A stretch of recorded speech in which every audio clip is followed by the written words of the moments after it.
Welcome back to the channel, and here we are with a design video.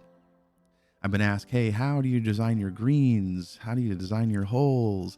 What goes into your thought process? And funny thing is, I actually recorded a video just now about creating this green. And guess what? It didn't record.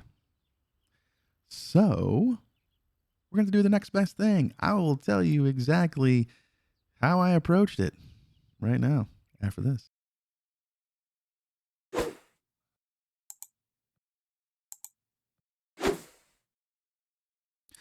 All right, so how did I approach making this green? Well, the first thing comes down to I look at the overall lay of the land. And I do this for all these greens. This is my new course. Don't judge it. It hasn't been planted. I just put a couple little things in there just to make sure I have a good idea what I want to do. We'll build this out. We'll build this empty space out here with, a resort area, plenty of stuff. But I've got all the holes pretty much in there. Put the lighthouse down here. I made sure the sight lines look good. So this was the last hole I actually had to do. And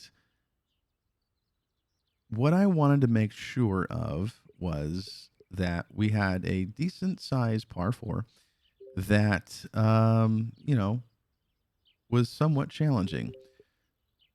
And I really wanted to create a hole that kind of went around the volcano here. And so I actually, in the back nine, started with 11 and I went with 11. Then I saw 12 would be a cool little par three to play downhill. And then once I got there, I just kept going because I kept seeing some holes, like a little cape hole here. I got a little hog's back hole that's right here. And I just kept going and going. And so 10, just kind of got to be done last, but that's fine. I mean, I already had the routing for it. So if you play my courses, typically,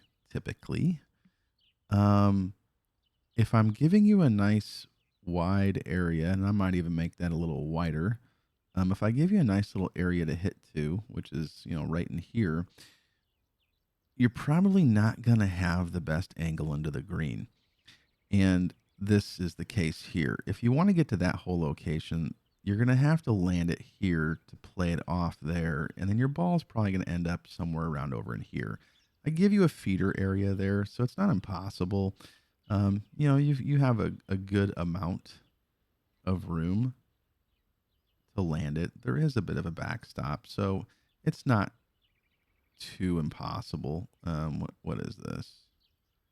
Realistically, if you're landing it around in this area here, got a little backstop. Yeah, about 8 yards right there. You could also probably land it back over here. I'm also giving you some forgiveness going backwards, 14 yards. So that's a pretty decent area you can land it. It's all about angles. And so if you want to take on this right here, which I believe is about a 290 yard carry. Let's come back over here. Yeah, 285, 290. If you leave your ball right here, now you're going to have much better look, right? A much better angle look coming in here. Your miss room will be a little bit bigger. You're also going to be looking much better to use this kind of as a backstop, using this as a backstop. You can land it here, run it up there, and you'll have a pretty good angle coming in here.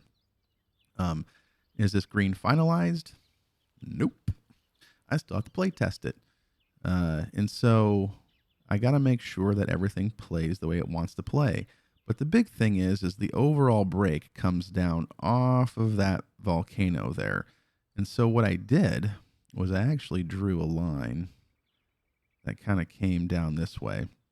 And I said, okay, I don't mind breaks going this direction. I don't mind breaks going this direction because the volcano's behind me. But overall, I want the breaks to make sure they come back to front. And for the most part, they do. Okay, back to front, back to front. The only area they really don't is right here because we're going to create a little low runoff area back here. And that's perfectly fine. Not every break has to break away from the highest point.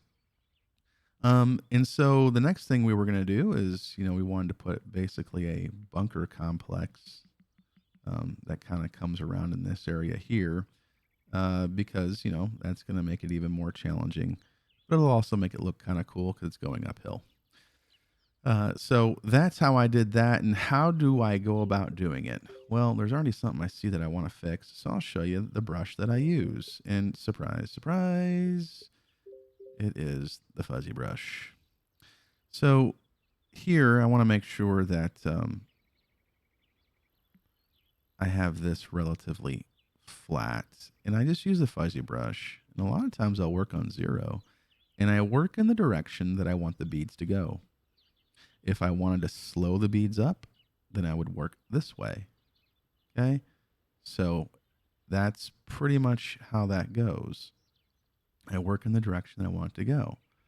So this is the higher point, and I'm going to push these beads down the slope until they're relatively gone. Same thing here. I don't mind that. Don't mind that. Don't mind that.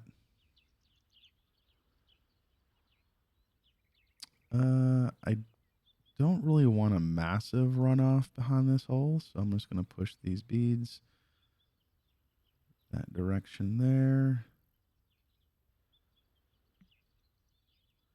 I don't mind a little bit of a runoff, but one of the things that you got to keep in mind is the club coming in here. So if we were hitting from this location here, you've got 145 yard shot, 27 going up. Let's say you played out to the fatter area, and actually I am going to fix this. Spline point move. No, come back here. Spline move point.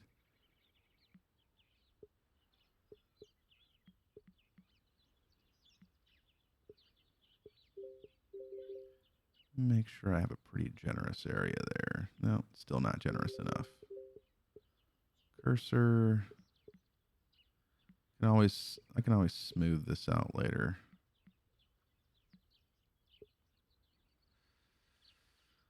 So how am I going to do that? Edit, smooth, sharpen, smooth the spline out, and then secondary service. Make sure I got the light rough in there. I don't want the light rough touching. Move point. Move this out a little bit. Pretty good, pretty good, pretty good. Okay, so we pretty much kind of got it right how we want it. Move that a tick away from there. Okay. So if we're in the, most people will probably try to take the Cockster line, he's someone on YouTube's as well. Go check him out. I'll try to put a link in the description if I remember.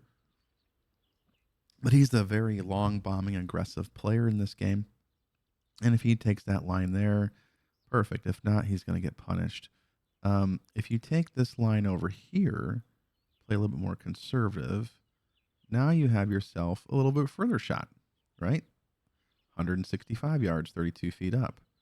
How about that one? 180, 35 feet up. Okay, but there's a backstop there. So not completely impossible. And actually, I think what I'm going to do, I am going to open this up just a little bit more.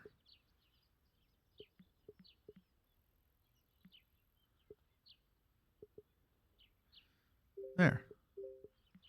And then I'll go back to the flatten tool, make sure that I get what I want out of this. And what I want is to make sure that this area here, relatively flat. I still have my feeder that goes down towards this area. And I have a feeder that kind of comes down towards that area as well. So that's all good in the hood.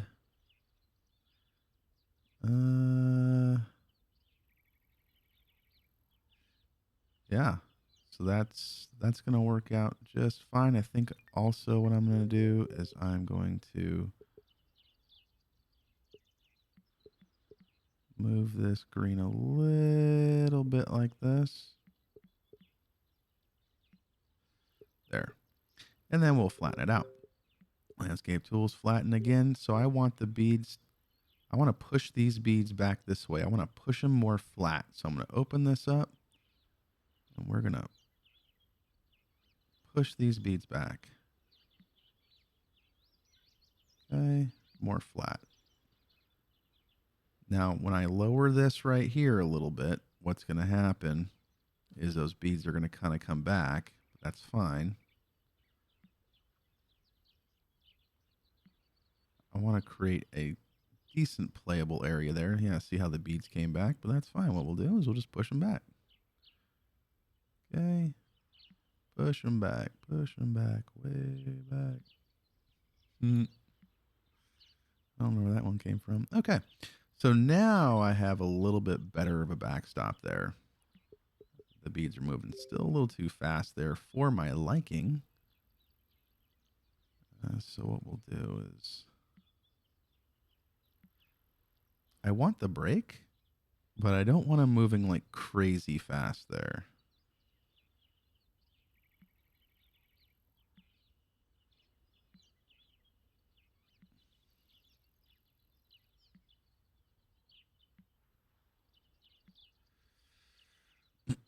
There we go.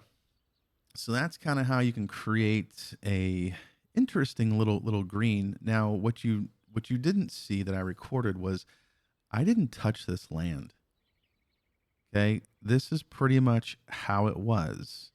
I mapped out the green that I wanted to with my measure tool, okay, based upon the hole that I wanted and the angles that I wanted. Okay.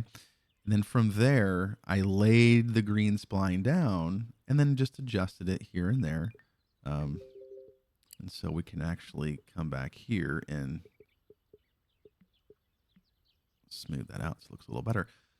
And I like to spline my greens as much as possible because it gives you kind of unique shapes.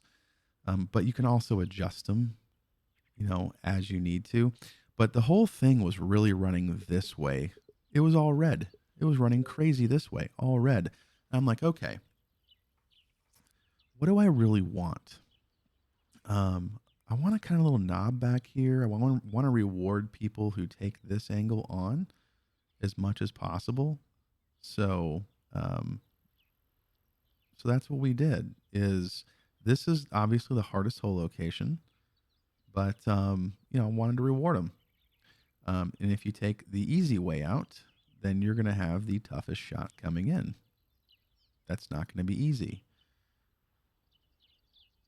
So, oh, I see something that I don't like.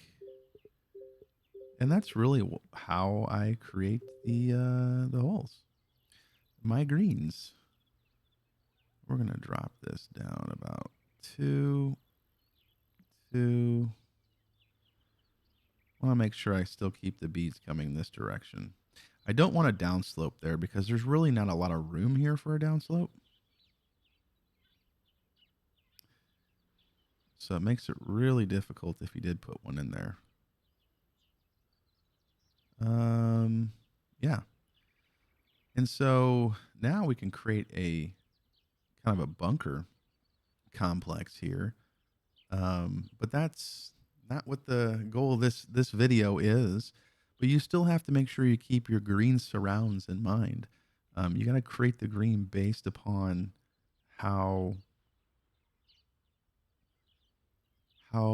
playable areas you have around the greens, how they are going to be. Are they going to be rough? They're going to be bunker.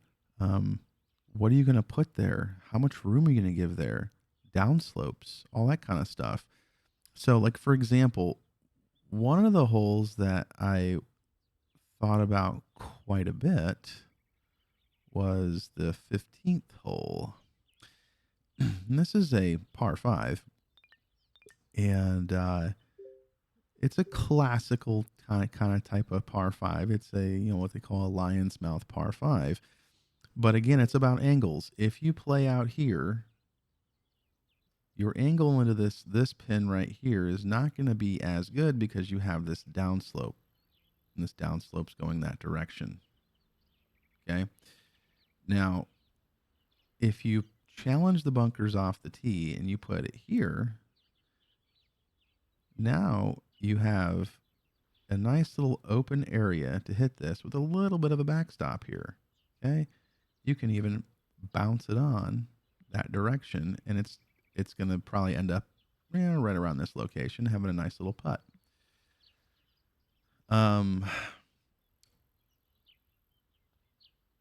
This is one of the holes where strategy will pay off. If you want to lay up, and let's say you want to go to this whole location back here, well, then you want to lay up to this location, right in this area. If you want to hit this location right here, then you want to lay up, to this area right here. If you want to hit to that one again, you could lay up to this area over here. If you wanted to hit these two holes, well, you can pretty much lay up right in this area right there. Your tee shot off the tee. If you're attacking these holes over here, the left side of the fairway is the best way to do it. You don't have to cross that bunker. Okay? The only pin that this drive over here doesn't really work for is going to be that location. So if that's the case, then you're going to want to be all the way over here hitting into the area there. But again, playable area. I didn't put this bunker right up next to the green. I gave a bit of a landing spot. You've got, about 10 yards that you can land that, and you can allow it to roll. So you have to think about the green surrounds as well. And you also have to keep in mind the type of hole it is. Look at this hole here. This is a long par 4, relatively long. Look, almost 500 yards. What's the defense in this hole? The defense, this bunker's really not in play. It's more there kind of for looks, is the hog's back. This hog's back here, if you hit this area right here and you ended up in this location over here, look how far this shot is. 215 yards. But if you played over here, not too bad. Still 215 yards, but you have a view of the green. The reward is to take on the hog's back and put it in this location right here. And I kind of upsloped it as well so it wouldn't run through. And now you're looking at a pitching wedge, maybe even a gap wedge in there. Okay. But I also had to keep in mind the length of the hole. Look at how this doesn't have a whole lot of red break to it. Okay. Not a lot at all. I might even flatten that out there. Okay. So it's very subtle breaks there. Shorter holes, I don't mind putting a whole lot of break in a green. Or like this par 5 right here. This par 5 is technically a short hole, right? If you play it as a 3-shot hole, it's essentially a pitch, which is much different than, this little par 3 over here. This little par 3 has a lot more red in it, but it's also only, from the tips back here, it's a, 170 yards downhill, 30 yards. So not a very long hole at all. I'm hitting gap wedge into this green a lot. So the challenge there is going to be the elevation. But because you have such a short club in your hand, I had to create a little bit of stuff. But most of these breaks are really not in playable areas. If with a wedge in your hand, you should be able to, put it somewhere reasonably around this area right here. I give you a backstop over here. You can hit it right and it'll feed this way, right? A little backstop there, feeder area, backstop there. So it's not like overly difficult. This is one of the holes that I actually did kind of plant out, just because I just love that view. love the view. And I didn't have a whole lot of land to work with over here. I mean, I suppose I could have pushed stuff more out this way, but I liked how it sat, and I didn't want to mess with it. So I was like, you know what? We're just going to go as it is. And then we have, a nice little shipwreck over here. So that's kind of how I approach the greens. I find out the overall terrain, and everything in this case is breaking off this volcano for the most part. You can break those rules, but you want to keep them generally in mind. If I come to this green here, you see kind of comes left to right, right? Again, this is a drivable par 4, so the green is going to be a little bit more severe. But again, this area here is not really around a pin location. If you notice around my pin locations, it's relatively flat. This is more for interest. This is more for getting the ball to kind of go in different directions, especially in a drivable par 4. But yeah, look at the greens, and you kind of want to make sure that they have an overall similar flow. And that's my biggest advice. Lay the green down, don't flatten the area out, and then afterwards, play with it, tame it out a little bit, and you can retain some really cool breaks. Like this one right here, I laid this down. There was already had that hill right there. I laid it down. There was a hill right here, but I kind of cut a bunker into it. Look at that. It by default already has that flow. It's much less work you have to think about putting break into a green. It's pretty much already there. It might be too extreme, but that's what the tools are for. Use the fuzzy brush, tame it out. That's my advice. That's how I create greens. It starts with the angles into the green. What kind of green do I want? Which angles do I want to reward off the tee? And then letting the land make the breaks for me. And all I got to do is just tweak them. So I hope that helps. So all the questions that I got, hopefully that answers it. If you have any questions below, feel free to comment. If you want me to do another design video on something, feel free. Ask below. I'm here to try to answer all the questions I can answer. Until next time, have a good one.